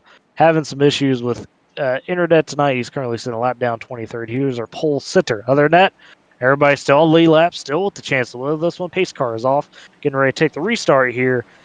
And the green flag is out. Lucas Cram will lead him across the stripe here in the across the stripe 200 for this final stretch. Gale did not get a good start. Oh, boy, he did not. You are right, Matthew. Way back in that top lane. And, it's understandable to have a little bit of lag back, but this is a lot more than you usually see going off into turn 2. I think he psyched himself out. I think he was trying to pay attention to what Lucas was doing. Or heck, maybe he was trying to give Jordan a little bit of room as he moves up to the high side. Jordan Clark trying to use the rebound of that top lane as they get rolling. To your point, jumped up to that top lane. He's going to get a big push here from 52. Will he be clear? Oh, boy, just barely. Lucas Cram was not going to lift, and Jordan Clark just made that one work. That was a self-clear. That was a self-clear. That was an eyeball it, and you say, yeah, we're good. You drop down. Oh, a bit of a block there by Clark as well. But Cramp gets to the outside. Boy, Matthew, this is getting spicy here. See, this is where Lucas fires back of, hey, you got more losing than I do. I already got to win. I'm in. I'd say I'm well enough in on points where I don't have anything to worry about. You got to worry about some stuff here. No doubt. But we talked about, if Jordan Clark, you want to be aggressive, you want to put yourself in a spot to win, and he's doing everything he feels like he has to do. Another big block right there, that 84 Jacob Locklear who had to. Oh, my goodness. He is trying to take both lanes right now as that 71, and Lucas Graham let him hear it over the driver chat. Not necessarily the happiest with that. See, that also puts you in a dangerous scenario of, hey, if you start pulling these kind of questionable move, guys behind you are going to be like, oh, man, I don't want to be here. Oh, he doors him. Words about to be exchanged on this one. This is, folks, we still got 15 laps to go. What is going on here? Man, lucky that fists don't transport through television screens. But obviously, I mean, that makes me scared. If I was Stephen Gale or I'm in the 84 of Locklear, I mean, I would not want to be there. Man, can you guys not do this in the front of the field? Can you guys do this somewhere else? You ain't kidding. Locklear's the guy who's already been in a wreck earlier. He's had to use his fast repair, to your point. He's saying, hey, I'm just trying to keep the nose clean and put myself in position to win. I don't want to be part of one of these late race wrecks. Look at the careless on the outside of Brady Floyd. He's found a dancing partner in Floyd, to your point, and we've seen this before in the series, the two-car tandem, when these guys are battling 2 by 2. Oh, Spillman! Get up to that third line. Action everywhere. Good grief. Yeah, Spillman getting loose. Everybody a little wavy, Matthew. And look at Brady Floyd and Careless on that outside. They might have a run Tyler, off their crew. You ever seen a 26-car accident? 22-car, 23-car accident? I think we're about to see one. Yeah, I may have been involved in a few, maybe caused a few in my time. So it's, yeah, to your point, it might get there. These guys are getting feisty. They know, hey, no pit stops at this point. It's just a stretch run to the end now. As you see, Clark has to fall in line behind Cram there. As Cram finally ducks it back down on the inside. Clark going to instantly look to get it back up top, but Gale was there. Clark barely forces his way up there. Ooh, a little bump from Floyd and Stanley back there. I'm going to tell you, Clark wins this race. He's going to have a few people wanting to talk to him, but I mean, at the end of the day, a win is a win. Oh no, he got turned. He tried to clear it. He tried to clear himself, and there is the caution number 5. That is 67. That's the danger factor. That is what that kind of racing will get you, and it's unfortunate, but I mean that was totally his fault. Well, that was without a question. Lucas did lift. I mean, I don't know if you can necessarily blame him, Matthew, like you're talking about, because it had been building. We'd seen it. It had been building that tension. I mean, obviously, I mean, you can only chop a guy so many times before it gets to a point where, like, listen, block me once, hey, all on you. Block me twice, that's on me. Block me 3, you're going in the fence, and that's unfortunately what happened. It is, and, even if Lucas wanted to back off, he couldn't have done anything. I mean, just looking at this, I mean, he's got the 84 right on his bumper. I mean, even if he lets off, I mean, it's not going to clear him. Even if he hits the brakes, he's going to stack up and wreck that entire inside line. Really nothing he can do, but that's what I'm talking about, that kind of desperation that gets into these guys that, hey, like, this is concerning. And this puts Jordan in an even bigger hole going into the next few races where it's like, hey, I don't even know if he has got a fast repair yet. Yeah, well, and we know the 84 of Locklear had probably already used his, so now Jacob Locklear's suffering there. That's unfortunate for him. He's back at 23rd in points. He was needing a good night here. He's not going to get that. A couple of these guys, Ben McDonald as well, at 16. So, for Clark's sake, it's one of those instances, Matthew, where not only was he building some animosity there with Lucas Graham, but now he's going to have a couple other guys that probably won't be the most happy with him. Lucas is probably feeling like Fernando Alonso here at the moment, just saying karma. I mean, sometimes, these guys don't make any bones. But you got to look at Lucas here. I mean, Lucas, I don't know how much damage is on his car, but that obviously comes into mind for him of like, Like, hey, this is things that I wasn't expecting to happen to me. Don't know, again, if he's used his fast repair. Don't even know if he needs to use his fast repair. I think I see a little bit of damage in the right front, but I'm unsure, and a little bit of damage in the right rear. But Yeah, he's definitely got a little bit of pushed-in damage there on that right front, maybe a tad on that right rear as well. This is going to set us up for a stretch run of 10 laps now. Got about 10 laps in. Had a few almost incidents and finally had the big incident, Matthew. And as we know here in SARG, you have 3 green-white checkers to work with. We've seen situations where all 3 green-white checkers have been used.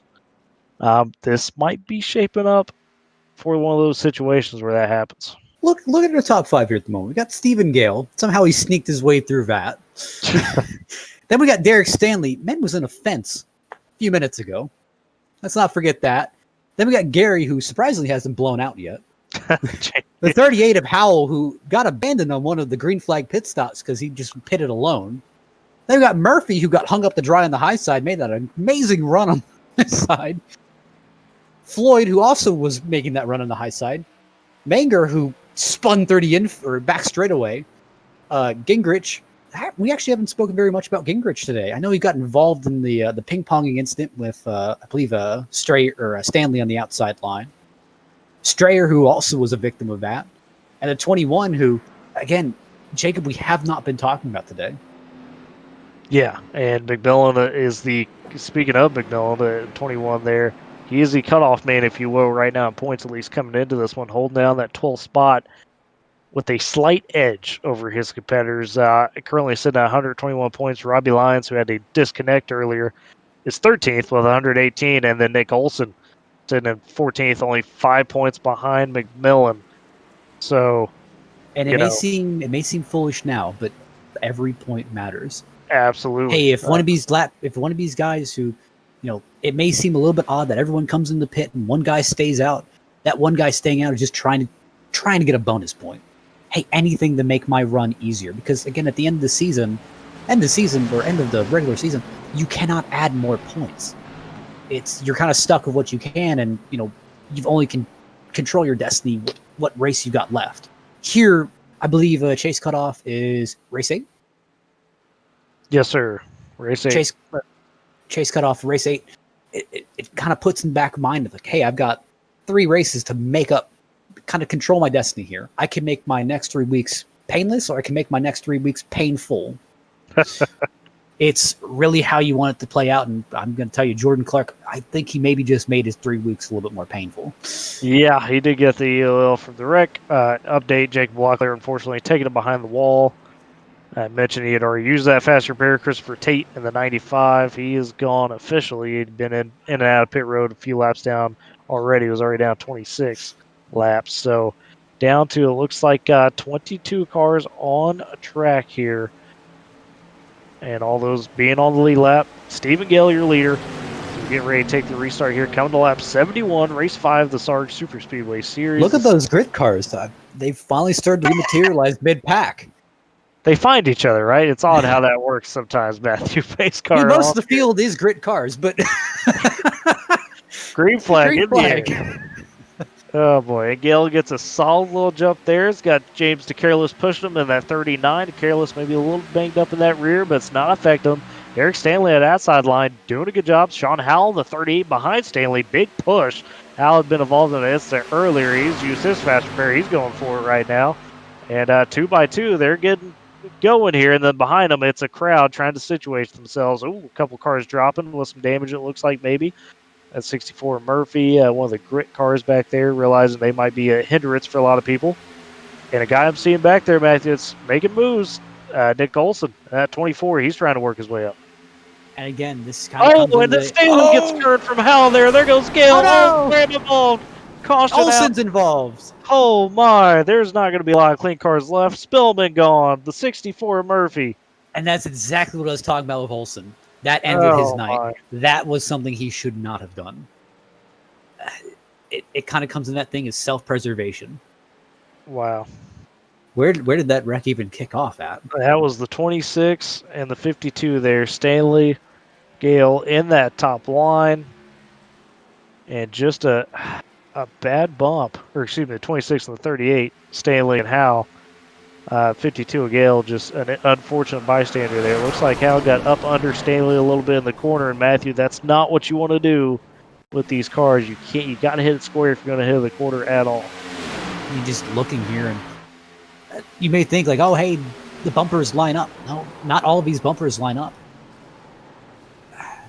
That's tough, and man, that 26 got destroyed by I don't know who that was. Oh, I think it was yeah, 57. Yeah, Oliveira. Yikes. A lot of wreck cars in that one. 6 caution of the day. And you got to think here, like that's the wreck itself is sometimes not even the most dangerous thing. That 26 probably could have spent a few minutes on pit road, got his body panels put back in place. The real danger is everyone behind because they're trying to slow down, and you got some of the guys who are wanting the days of thunder through the field, and that's the risk. It is, yeah. I mean, you mentioned it, guys just trying to hold on, say, I'm getting through it, or I'm going to have the steering wheel in hand, in the garage. And unfortunately for a lot of people, yeah, that one, tough wreck. 6 caution of the day. We'll have to catch up and see who's going to be out of this one. We knew some people had fast repairs left. I think Nick Olson, you mentioned Olson, probably done for the night. I don't think he had another one left at this point. I mean, if I'm Olson, I'm pitting. I'm getting as much damage as I can, trying to stay on the lead lap. Because here's the thing: I can't afford to go a lap down here at the moment. At least not on the restart. We've got I think we'll have about 5 laps green as soon as we get going. There could still be another accident. There could still be people falling out. That's points positions that I can pick up. Right now, you've partially ruined your chances for a good top 10, top 5 night. So right now it's damage control. How much of these points lost can I limit? Yeah, Matthew, that's a great point because, for a lot of these guys, you mentioned a little bit earlier, you don't have to win every race. Brandon Hoff last season, despite it being a win-and-in format, held the points lead for 90% of the regular season, just solely based off his, consistent top 5 finishes, both in stage and in race. And he didn't win a race until, the back half of the season when it kind of mattered towards the end. Looks like Howell's dropping down into the field. He got he was given the EOL penalty there from the race admins for causing that one. So that will turn the lead over to Brady Floyd. Then you'll have James DeCareless in that 39 in second, maybe some minor damage. And how about the 48 of Quinn Gingrich up there as well? You mentioned a little bit earlier. I haven't said his name a whole lot, but he's been involved in a little bit of incidents. But hey, he finds himself here with a clean car after using a fast repair. And in third, then you got Dylan Holland making his debut. We mentioned him a little bit. He's been involved in some incidents, but he's found himself in fourth with a seemingly clean car. You just got to look at this, like the top 5 has changed once again. And yeah, you still got the grit cars back there, but you just look at the top 5. DeCareless made that ballsy move on the high side with Floyd, and it made it work. But now you got a question if we're going to try to get back up with each other, or we're going to try to race each other. Because those 2 grit cars back there, I mean, really with the 4 grit cars back there, that would be something I'm keeping my eye on. I don't want them to get together. I don't want them to start working with each other. Well, keep an eye on Matthew. That 44 of Lucas Graham has a clean car, so he saved his fast repair from his earlier damage, and now will be charging from that A spot to your point around those grit guys. Has Spillman behind him with the clean car as well. He had saved his fast repair, so you got to watch those guys now. If I was Brady, if I was DeCareless, I'd be doing some courtesy calls saying like, hey, I mean, right now, yeah, we're all top 4 here, but we're about to get swallowed up by something a lot bigger than us. So we've got to start trying to look out for each other. Can we form a pack? Can we agree on something? While these grit guys, I mean, obviously every one of them wants to win, but you know the team mentality. As long as one of our cars get into the victory lane, we're happy. Well, that's what you figured, but then we had stage 1 and how that went. So who knows? Lights are out, coming off turn 4 here after working that 6 caution of the day in the cross stripe. Excuse me, not coming out of 4, coming out of the trial. Anyways, working that 6 caution of the day here, the cross stripe 200. No, we were coming out of 4. I was right. Don't doubt myself. Pace car off. You're doing right. Brady Floyd leading us back to the green here, coming to 6 laps to go at the line, and he got a huge jump out there. That might be too big of a jump because he's going to get swallowed up a little bit here. And that's the thing. You got to be communicating with some of these guys. And it could have been that they were trying to leave a gap for the 39, but again, look at those grid guys. They just got lined up on the bottom, and that was exactly the nightmare scenario if I was a 20 car, but I would not want to see. I would not want to see those guys lined up. No, not at all. Got Kyle Major at 25, the 5 of Holland, and the 41 of Strayer. And then on the outside, you got Cram peeking out there behind the Careless and some of those guys. But up front, Floyd. The big jump didn't necessarily hurt him, but Matthew, like you said, these grid guys going to be looking to make a move here. When is it going to happen? When is Major going to take us to that high line? We'll see. And it'll slowly turn into that point of, hey, trying to find your friends, but it's also some of these guys just kind of biding their time, waiting for a move. I mean, you saw how big of a run the 39 and the 20 got on the high side earlier. And you got to be thinking, they weren't trying to win the race off that move. They were partially just trying to test what they could do and see, like, hey, if we hook together, if we're back, so many cars, us hooking together, how much time can we make up? How far can we get with this? And it's also, hey, you show all those other guys in line right now that are not wanting to hop out, or some of the guys are hopping out right now, of, hey, look, 2 cars together can do it. We don't need your help, but it's greatly appreciated if you provide it. Yeah, it looks like Strayer in that 41 going to be left out a little bit, as it looks like. 71 got knocked down to the apron a little bit. Yeah, Jordan Clark way back there, back to back. He's fine, though, keeps rolling. But James Carelson at 39, Matthew, had some big damage. He's been shuffled all the way back, about 12th or so. It obviously got dumped around there by some cars, so that's something to watch, too, is now that top line reforming a little bit. You got Strayer, got Hal, and trying to see who else that is back there behind them. Maybe Hoff in that 9, who's made a big recovery after his internet issues. Then Murphy's going to jump up top in that 64. He had saved fast repair. He's used it. He's trying to get a big run, and now that outside lane's starting to form here. And look at that 57. That 57 held his fast repair in his back pocket, and he's using it now. Yeah, Matthew Oliveira had been a lap down at one point, worked his way back, and just been involved in that wreck like you're talking about. I had suffered a little bit out there, but he finds himself in the top 10 trying to push for a good finish as well here. Look at Holland, his first start in the series, and still battling up here in the top 5. Oh, he's learned a lot for sure in this series, in this first run, as Quinn Gingrich jumps up to that top lane out in front of Murphy, trying to get the big push there, and now we got an easy 2x2 going on here. Who's going to win that battle? Floyd getting a nice push right now from Major on the inside, but everybody's being a little patient. Coming to 57 just pushed up just a little bit. He's a little wavy, and we've seen that earlier. Saw Clint Spillman have some issues off Floyd. There's a lot of weaving here, and I'm not a fan of it. You can tell Matthew is tense, folks, in this broadcast booth right now, watching this one. Staying a little bit calm here. Will we get to the white flag? 2 to go. Brady Floyd in the lead in that 20, but he's got a strong challenge on the outside. Matthew, that 41, Lucas Strayer, not quite sucked up there in the top lane as the 5 of Holland is. Let's see how that changes here. Come down the backstretch, if they get a big push. Ooh, Murphy thinking about maybe peeking, decides against it there in that 64. And you got to think, like, hey, is right now too early to make my move? And, got to think, for the guys outside of the top 5, no, make your move now. Start working your way up there. Give yourself a chance where if something happens, you can recover. To the top side, there goes that 25 Kyle Major. Ooh, gets a big bump there. Quinn Gingrich did not check up. Look at the 64. 64 is with him.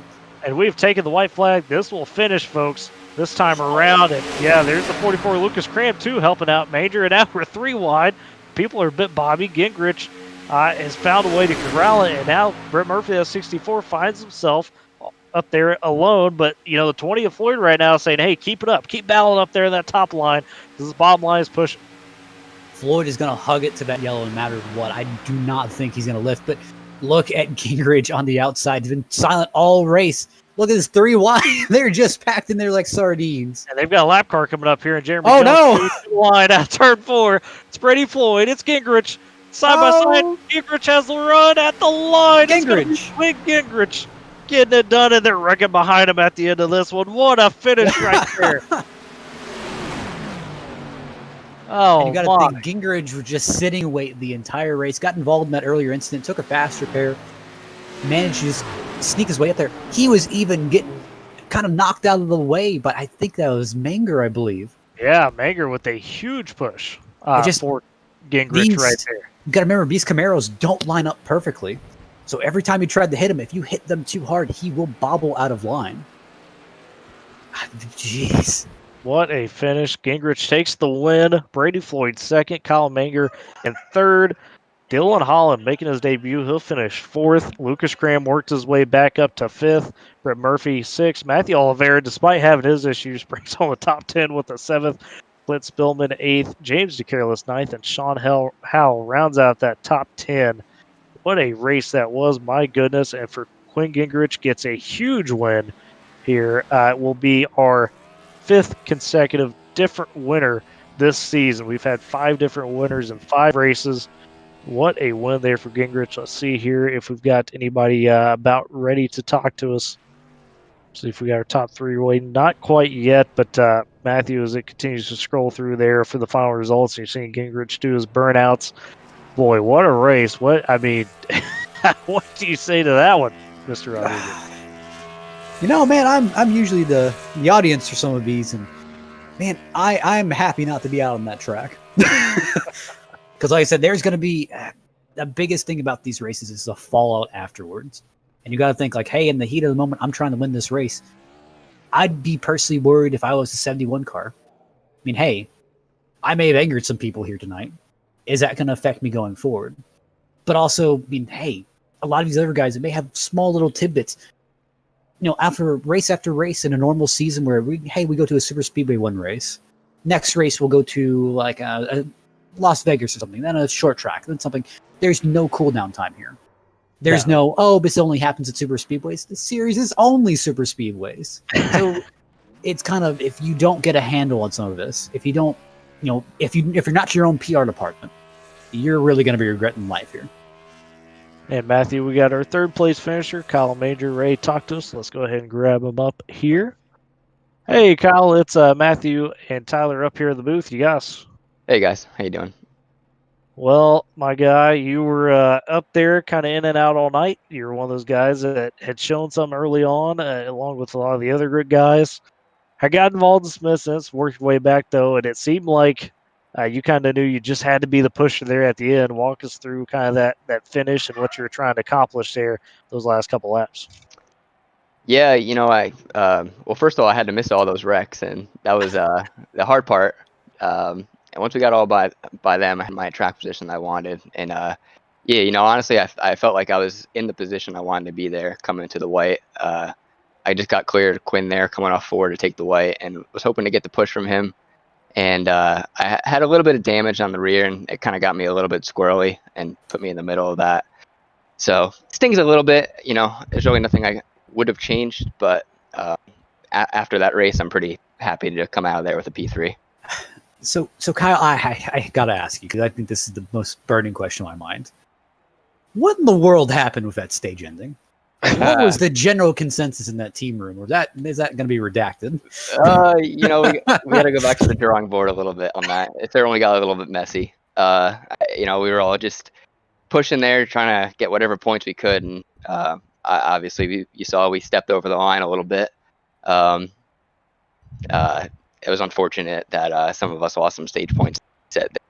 But all we can do is learn from it and come back better next week. Yeah, Kyle, and speaking of those points, last season you were unfortunately bumped out off the winning end due to, a win. Can't think of his name. 56 last season. Yeah, I know what you're talking about. I remember that one well. Yeah, that was tough, because you had run for the most part a clean season, but just had a few instances of bad luck. So far this season now, as we kind of towards the back half, you're fourth coming in tonight. You had another strong finish here in the top 3. Do you feel like so far you've improved and kind of put yourself in a lot better situation, race in, race out this season?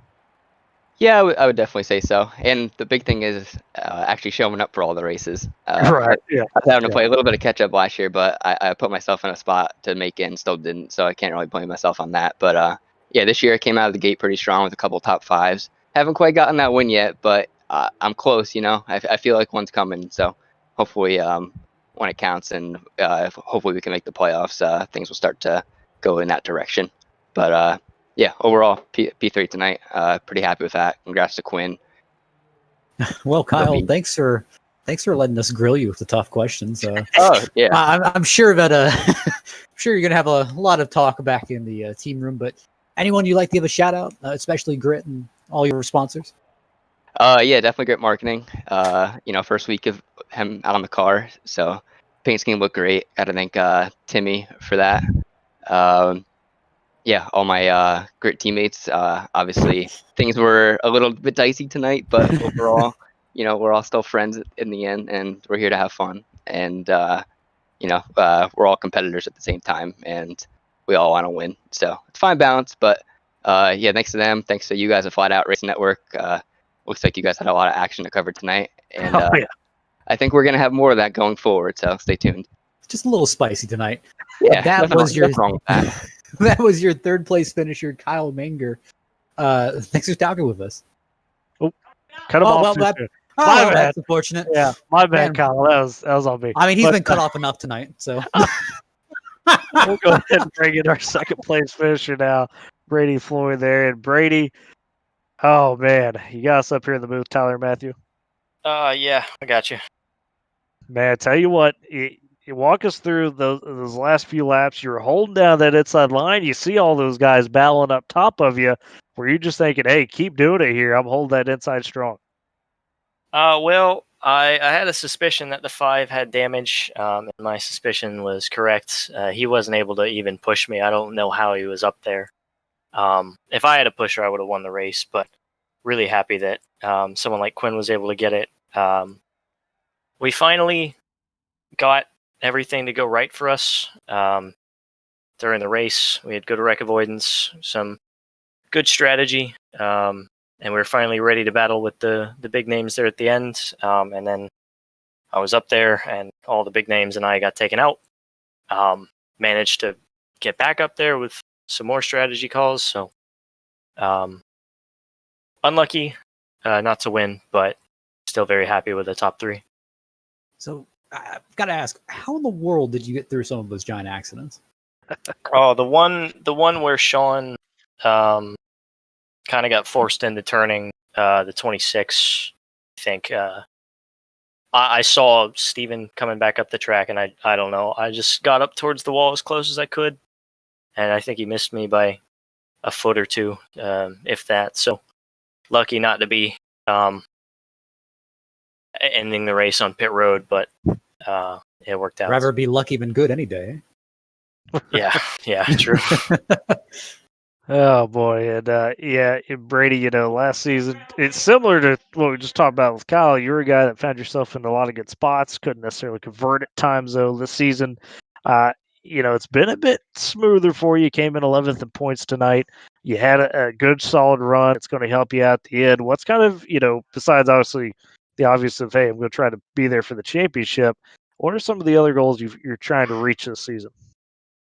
Well, I think I've hit probably the easiest goal I set for myself. Coming into tonight, I was the SARG driver with the most starts without a top 5.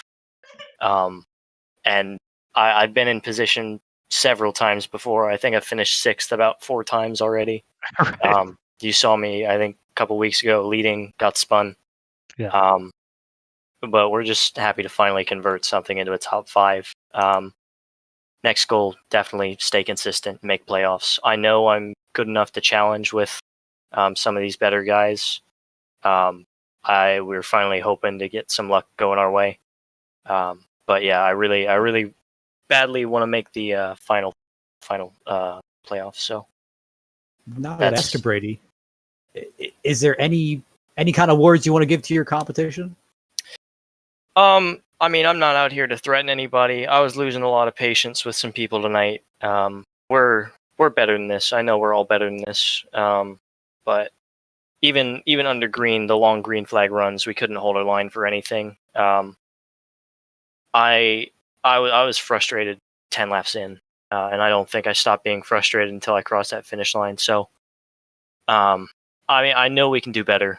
We can put on a better show for the spectators, but I'm not going to say watch out for me in the final whatever. I'm not that kind of guy, but I'd really like people to race with a bit more respect, and hopefully I'll be able to put some good runs together.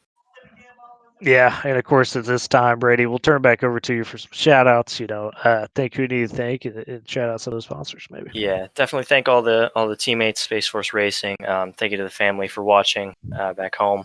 Thank you to you guys for putting this on. Thank you to the race sponsor, handing out $10 to the winner. Hopefully I'll be able to talk to y'all again soon, but I'll let you go interview Quinn. He's been waiting a long time for this one.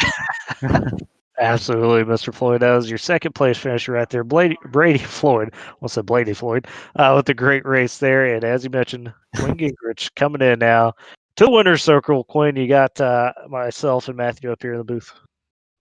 Hey guys, how's it going? Man, Man.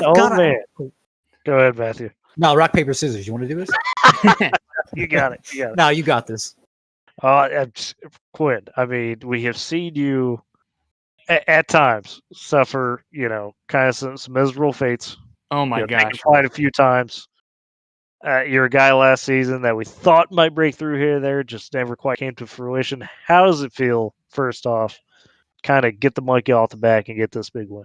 Oh my God. It feels absolutely incredible. Like you said, I've been struggling real bad with some unfortunate circumstances, and I was even texting a couple different people in the league today, just saying, like, what do you do to get out of the trenches and remind yourself to pick yourself back up and just keep going? Because I didn't even know if I was going to race tonight, to be perfectly honest with you. So to come out on top and get this win is just absolutely incredible. Quinn, I can't believe you're running the Jimmy Johnson car. I mean, you were like Kevin Harvick there. I mean, where did you come from? Dude, honestly, I don't know. I was struggling with damage all race long. I had gotten early rear end damage from just kind of getting run into, and then I ran into Lucas Strayer a little bit later on. So I saved my fast repair. Luckily, I was able to keep up in the pack. So I saved that with like 10 or 15 to go. I took it. And then when that final wreck happened, they're coming out of 4. I was just fortunate enough to kind of spin down on the inside and avoid everything. And then when Lucas Cram pitted, there I was 3rd, and I was like, all right, gloves off, here we go. And honestly, I didn't know how I got there, but I'm not arguing. I took it. Well, and Quinn, walk us through those last couple laps. I mean, you guys are shuffling up in that top line. You somehow found yourself in the right spot, like you're talking about, and were you even thinking at that point maybe coming off turn 4 and whatnot, or what was the mindset? Honestly, I was content to push Brady for a while there. I knew that I didn't want to mix it up too early, and to be perfectly honest with you, after all of these unfortunate circumstances, a second would have felt like a win today. And so I was like fully content to push Brady. And with a couple to go, 3, maybe 4, I don't even know. I saw that outside lane coming, and I was like, I've watched all these other like iRacing series, the Podium 500, the Coke series, and I've seen how these guys make these moves. And I was like, this is my chance. I got to take it.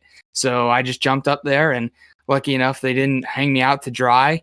Like I've been hung out to dry so many times before, and got a good push from, I think it was Brett. And then that materialized, kept me up even with Brady for a while. And then, like you said, there was some mixing up there. Kyle got in front of me at one point, and then got back around him. I don't even know how all that happened, to be perfectly honest with you. It's still kind of fuzzy in my mind. I have to go back and rewatch it all. But I knew coming off there 4, I was like, I saw that lap car on the inside, and I was like, oh no, is that going to take Brady out? Like, is that how this is going to end? And thankfully he stayed down low, and it was just a dogfight to the finish. And I got to shout out Kyle for that push. That was amazing, and got me the momentum and to the win.